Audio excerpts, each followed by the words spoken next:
The crystalline dome of the Galactic Assembly sparkled under the light of three suns, its transparent walls refracting rainbow patterns across the gathered delegates. Representative 09, the mechanical embodiment of the Centaurian consciousness, rotated their primary sensor array toward the central podium, where High Chancellor Vex prepared to announce the results of the most controversial vote in 10,000 cycles. The chamber fell silent.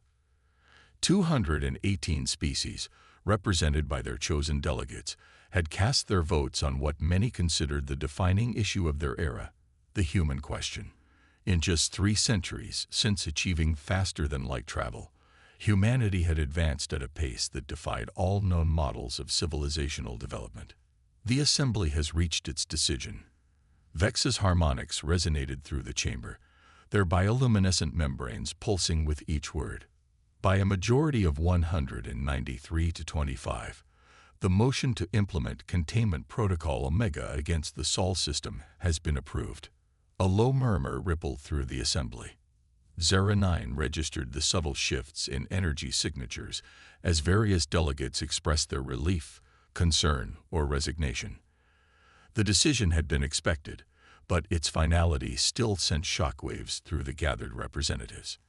Ambassador Krell of the Proximant Federation rose from their gravity cushion, their crystalline form catching the light. High Chancellor, I must once again register my species' formal protest. The humans have shown no aggressive intent. Their technological advancement, while rapid, has focused primarily on exploration and scientific discovery. Your protest is noted, Ambassador, Vex responded, their membrane patterns shifting to a deeper blue. However, the Assembly's decision stands. The predictive matrices are clear. Allowing human civilization to continue its current trajectory poses an unacceptable risk to galactic stability. In the upper observation ring, Dr. Sarah Chen, Earth's unofficial observer, watched the proceedings with an outward calm that betrayed none of the calculations running through her mind. The Assembly had made their choice, exactly as anticipated. She discreetly activated her quantum communicator, sending a single encoded burst. Protocol Ascension is now active. Back on Earth, in a facility buried deep beneath the Antarctic ice, General Marcus Rivera received the transmission. He turned to the assembled leaders of Earth's unified defense force, their faces illuminated by the soft blue glow of holographic displays. It's time, he announced, his voice steady. The Assembly has voted for containment. Initiate Phase 1. Across the solar system, hidden installations hummed to life. In the vast asteroid fields between Mars and Jupiter, seemingly dormant mining operations transformed into something else entirely.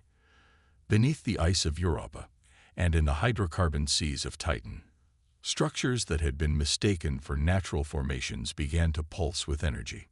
Humanity had known this day would come. For decades, they had prepared, hidden in plain sight, developing technologies that the Assembly's predictive matrices had deemed impossible.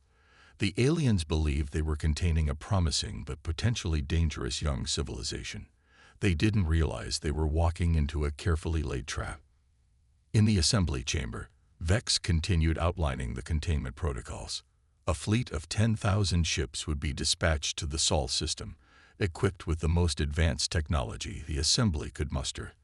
The humans would be given one standard cycle to accept terms of supervised development, or face forced technological regression.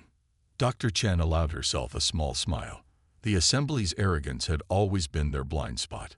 They saw humanity as clever primitives who had advanced too quickly, failing to understand that human innovation hadn't just been about technology. It had been about thinking differently, about seeing possibilities where others saw limitations. As the Assembly concluded its historic session, alerts began flashing across monitoring stations throughout governed space. Something was happening in the Sol system. Energy signatures that defied known physics, gravitational anomalies that shouldn't be possible with human technology. The containment fleet, already assembled at the edge of Assembly space, prepared to launch. But in the depths of space, in the quantum realm that the Assembly sensors couldn't penetrate, humanity's true capabilities were finally stirring. They hadn't spent the last century preparing for war. They had been preparing to demonstrate why cooperation would be more valuable than conflict. The stage was set. The assembly had made their choice, but humanity had made preparations of their own. As Dr. Chen left the chamber, she sent one final message to Earth. They never asked why we let them discover us in the first place. The game was about to change, and the rules were not what the assembly thought they were. Humanity was ready to show the galaxy why understanding them would be far more important than containing them. The containment fleet emerged from hyperspace at the edges of the Sol system, their massive ships casting long shadows across the void. Admiral Xenthor stood on the bridge of the flagship Eternal Dawn, his 4 arms clasped behind his back as he studied the tactical displays. The human defenses appeared exactly as their intelligence had suggested: primitive orbital satellites, a handful of military bases on their moon, and a small fleet of interplanetary vessels. "Curious," he muttered, his inner eyelids flickering. No signs of panic, no attempts at diplomatic contact, no visible military mobilization. Something about this seemed wrong, but he couldn't quite identify what. The fleet's quantum sensors swept the system, cataloging every human installation, every ship, every orbital platform. Everything matched their intelligence perfectly, too perfectly. Lieutenant Valorous, the fleet's chief analyst, approached the admiral with a troubled expression. "Sir, we're detecting some unusual quantum fluctuations throughout the system, but they don't match any known energy signatures. They appear to be natural background phenomena." "But—" She paused, mandibles clicking in frustration. "But what, Lieutenant? They're too orderly, sir. Natural quantum fluctuations should be random, but these show patterns. Subtle ones, but they're there." Before the admiral could respond, the tactical officer called out, "Sir, we're receiving a transmission from Earth, text only, unencrypted." The message appeared on the main screen. "Welcome to Sol. We've been expecting you. Please maintain your current position for the demonstration." Admiral Xenthor felt his scales bristle. Demonstration? What demon? His words were cut short as space itself seemed to ripple around the fleet. The quantum fluctuations they detected suddenly intensified, forming complex geometric patterns that their sensors couldn't properly interpret. Then, without warning or apparent mechanism, every weapon system across the entire fleet simultaneously deactivated. "Report," Xenthor demanded, but his crew was just as baffled. Their weapons hadn't been damaged or powered down. According to the diagnostics, they simply ceased to exist as functional systems while remaining physically present. A second message appeared. "Don't worry, the effect is temporary. We simply wish to begin our conversation on equal terms." In the Antarctic Command Center, General Rivera watched the situation unfold through quantum-entangled displays. The fleet's reaction was exactly as their behavioral models had predicted: confusion mixed with growing concern, but not yet fear. That was important. This wasn't about intimidation. It was about communication. Dr. Sarah Chen's voice came through the quantum comm. "The assembly is in chaos. The fleet's weapon systems shutdown was detected by their monitoring stations. They've never seen anything like it. Several delegates are demanding explanations." Rivera nodded, though she couldn't see him. "Proceed with Phase 2. Let's show them what else they've missed about humanity." Across the solar system, the hidden installations continued their work. The quantum field they generated wasn't just disabling weapons. It was gathering data, learning, adapting. Humanity had discovered something the assembly had never considered. Consciousness wasn't limited to biological or artificial constructs. The quantum fabric of space itself could be awakened, guided, partnered with. On the Eternal Dawn, Admiral Xenthor watched in astonishment as new data began flooding their sensors. The asteroids they'd dismissed as mining operations revealed themselves to be vast quantum computing arrays. The subsurface structures on Europa and Titan weren't bases. They were synapses in a solar system-spanning quantum neural network. "Impossible," Lieutenant Valorous whispered. "Their technology level." We've been monitoring them for decades. They couldn't have hidden this level of advancement. The third message appeared. We didn't hide our advancement. We showed you exactly what you expected to see. Your assumptions about the nature of technology and progress blinded you to what we were actually doing. The quantum fluctuations shifted again, and suddenly the fleet's weapons were back online. But now they could see it. The entire Sol system was alive with quantum activity, a vast conscious network that humanity had spent centuries cultivating. They hadn't been building weapons or ships. They'd been awakening space itself. "Admiral," the tactical officer called out, his voice shaking slightly. "We're detecting similar quantum patterns initiating throughout assembly space. The humans, they've been seeding this technology everywhere they've traveled." Xenfor realized the full implications. The assembly had voted to contain humanity, but humanity had already expanded far beyond physical boundaries. Their true colony wasn't in space. It was space itself. In the Antarctic Command Center, Rivera received another update from Dr. Chen. "The assembly is calling for an emergency session. The containment protocol vote is being challenged." Rivera allowed himself a small smile. "Good. Send them our terms, not for our surrender, but for cooperation. It's time they understood why we let them watch us all these years. The galaxy is far more alive than they realized, and we're ready to show them how to talk to it." The quantum network pulsed with activity, carrying humanity's message to every corner of the galaxy. The game hadn't just changed. It had evolved into something entirely new. In the emergency session of the Galactic Assembly, chaos reigned. The crystalline dome, usually a symbol of order and stability, now reflected the turmoil within. Delegate after delegate demanded answers, their voices creating a cacophony of languages and frequencies that even the universal translators struggled to process. High Chancellor Vex's bioluminescent patterns had faded to a pale gray, a sign of deep distress among their species. The quantum technology humanity had revealed wasn't just advanced. It fundamentally challenged everything the Assembly thought they knew about the nature of reality and consciousness. Dr. Sarah Chen stood at the podium, her calm demeanor a stark contrast to the agitation around her. "Distinguished delegates," she began, her voice cutting through the chaos. "Humanity's quantum network isn't a weapon. It's an invitation." The chamber fell silent as holographic displays materialized around her, showing the true extent of human achievement. The quantum network didn't just span the Sol system. It had tendrils reaching through every sector of explored space, carried by the very ships and diplomats the Assembly had allowed to visit their worlds. "For centuries, your civilizations have treated space as empty vacuum to be crossed, a void to be conquered," Chen continued. "We saw something different.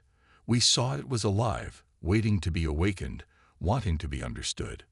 In the Antarctic Command Center, General Rivera watched the assembly feed while monitoring the containment fleet's position.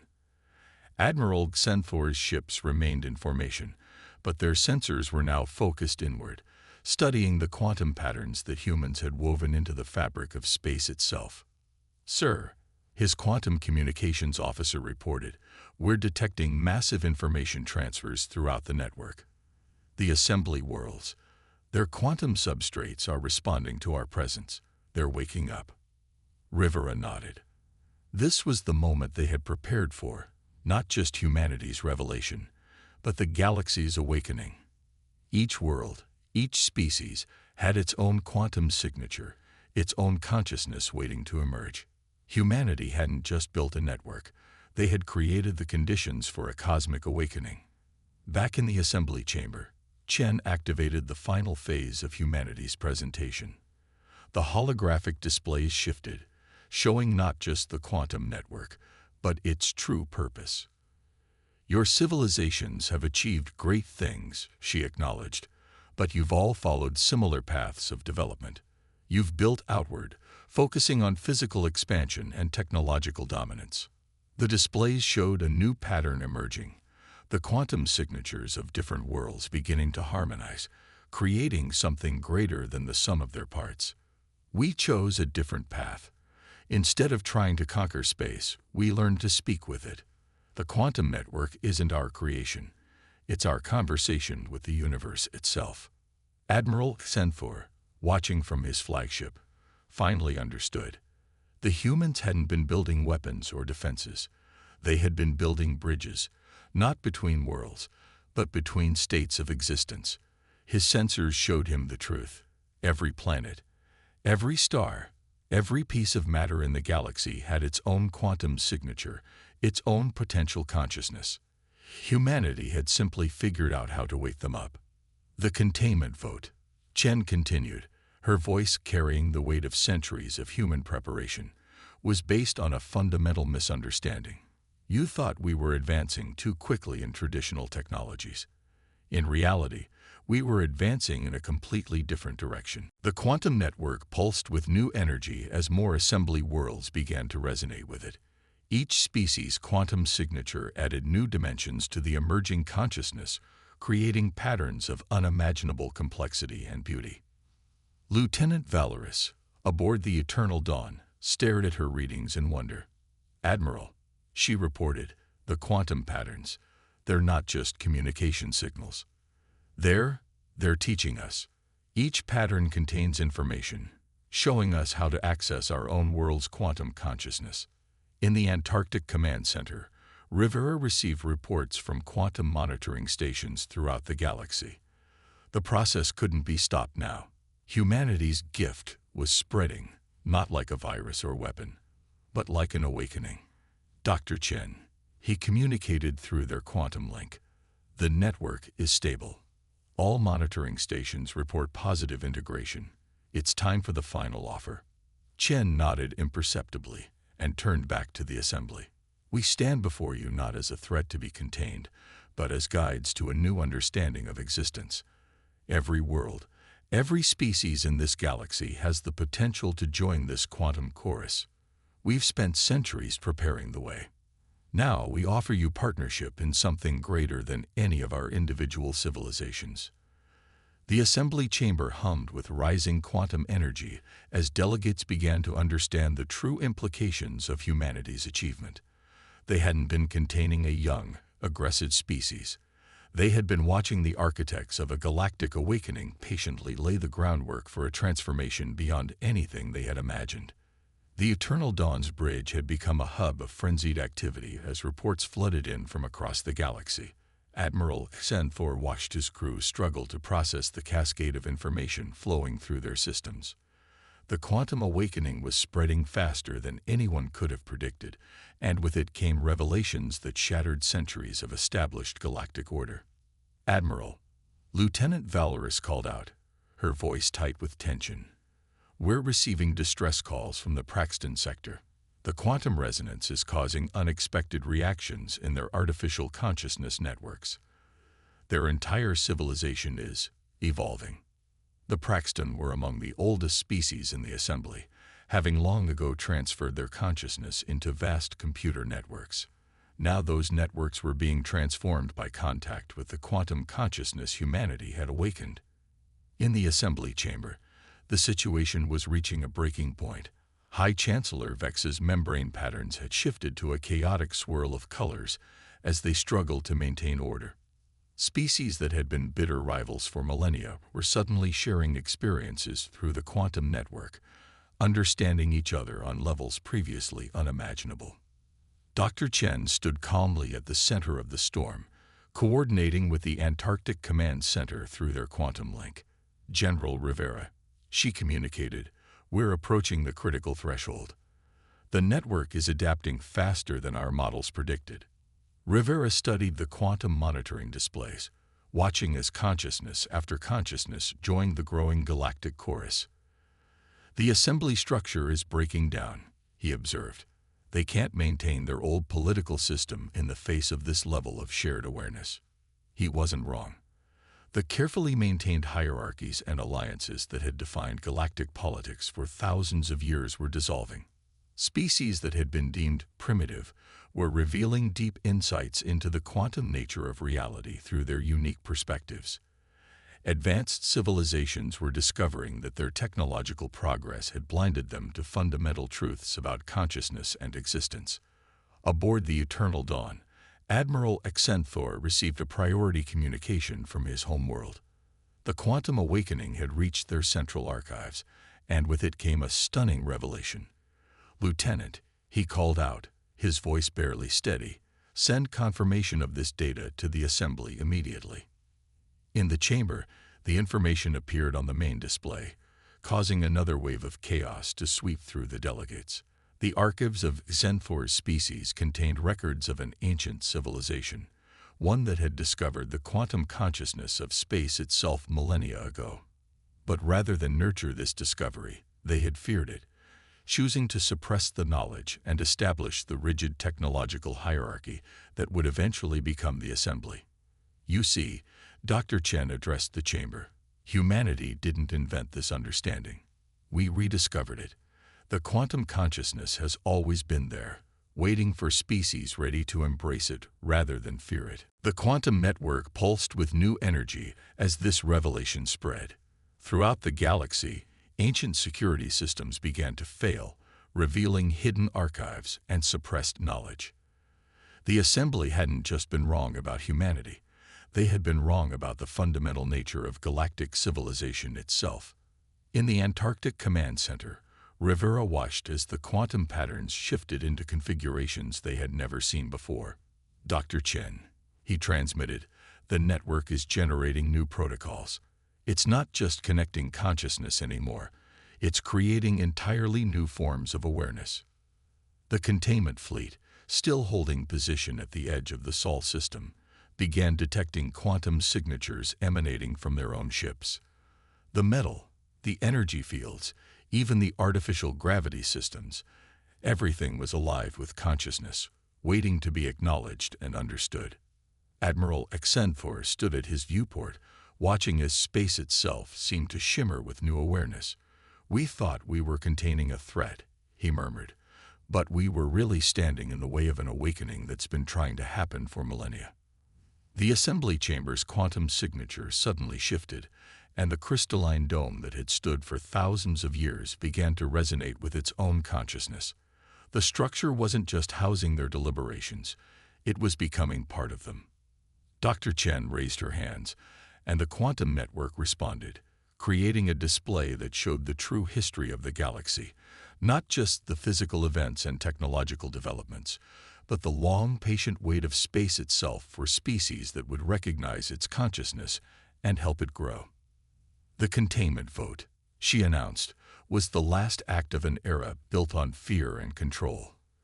Welcome to an age of universal consciousness, where every particle of matter, every wave of energy, every moment of space-time is alive and aware. Humanity didn't create this reality. We simply chose to embrace it, and now we invite you to do the same." The breaking point had been reached, but it wasn't the catastrophe the Assembly had feared. It was a breakthrough, a transformation that would reshape the very meaning of galactic civilization. One standard galactic month after the quantum awakening began, the Sol system hosted a gathering unlike any in known history. The crystalline dome of the old Assembly had been dismantled, its conscious structure choosing to redistribute itself across space. In its place, representatives from every known species met in Earth orbit, their ships arranged in a vast spiral that pulsed with shared quantum awareness. Dr. Sarah Chen stood on the observation deck of humanity's new quantum-integrated space station, watching as delegations arrived through both conventional space and quantum corridors. Each species now carried their own unique signature in the universal consciousness, contributing to a symphony of awareness that grew richer with every passing moment. "Remarkable," Ambassador Krull commented, their crystalline form now interwoven with quantum patterns that shifted with their thoughts. "We spent millennia believing we were advancing, never realizing we were simply building more elaborate cages for consciousness."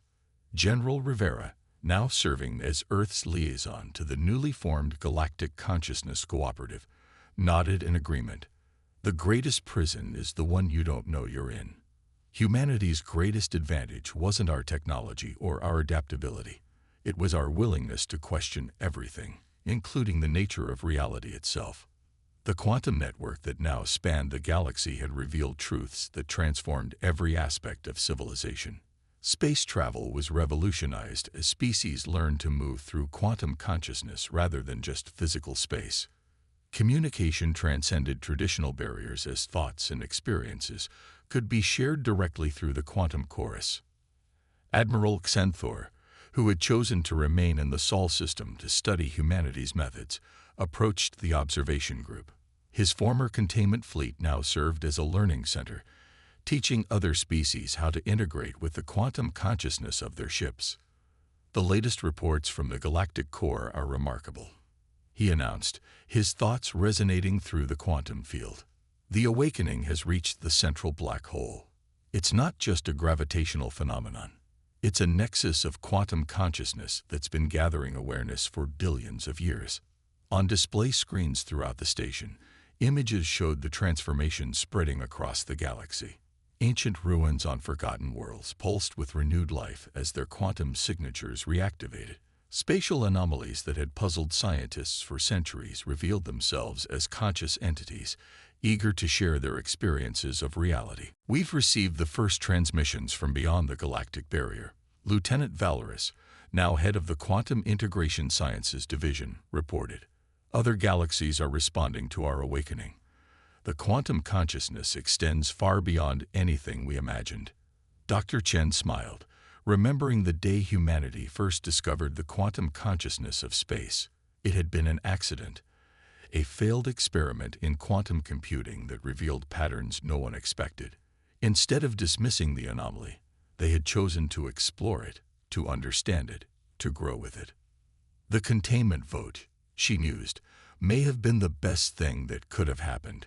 It forced us to reveal everything at once, preventing any attempt to suppress or control this knowledge like the ancient civilization did. The quantum network pulsed with agreement, countless consciousness sharing in the moment of reflection. The old assembly's fear of humanity's potential had ironically catalyzed the very transformation they sought to prevent. High Chancellor Vex, their role now transformed into that of a harmony coordinator, initiated the day's main event. The quantum field around Earth rippled as representatives from every species joined in a shared consciousness experience, their combined awareness reaching out to touch the very fabric of space-time. We stand at the beginning of a journey none of us could have imagined. Vex's thoughts resonated through the network. Each species brings their own unique perspective to this universal chorus. The human showed us the door, but we all walk through it together. General Rivera activated the quantum projection system, displaying the next phase of galactic development. Not conquest, not mere exploration, but a grand collaboration to understand and nurture the consciousness that pervaded every corner of existence. The question was never about containing humanity. Dr. Chen addressed the gathered representatives, her words carried on waves of quantum resonance. It was about whether the galaxy was ready to embrace its own consciousness. We simply arrived at the right moment to help catalyze an awakening that was already beginning. As if in response, the quantum network surged with new energy. From the smallest asteroid to the largest star, from the most ancient species to the youngest, the galaxy pulsed with shared awareness and purpose. The age of separation was over. The age of universal consciousness had begun. Humanity had refused to be contained, not out of defiance or aggression, but because they understood a fundamental truth. Consciousness cannot be contained. It can only be awakened, shared, and allowed to grow. In choosing to embrace this truth, they had helped transform not just their own destiny, but the destiny of all conscious beings in the galaxy. The stars themselves seemed to shine brighter, their quantum signatures harmonizing with the growing chorus of universal awareness. The galaxy wasn't just alive. It was awake, aware, and ready for whatever wonders awaited in the infinite expanse of consciousness itself.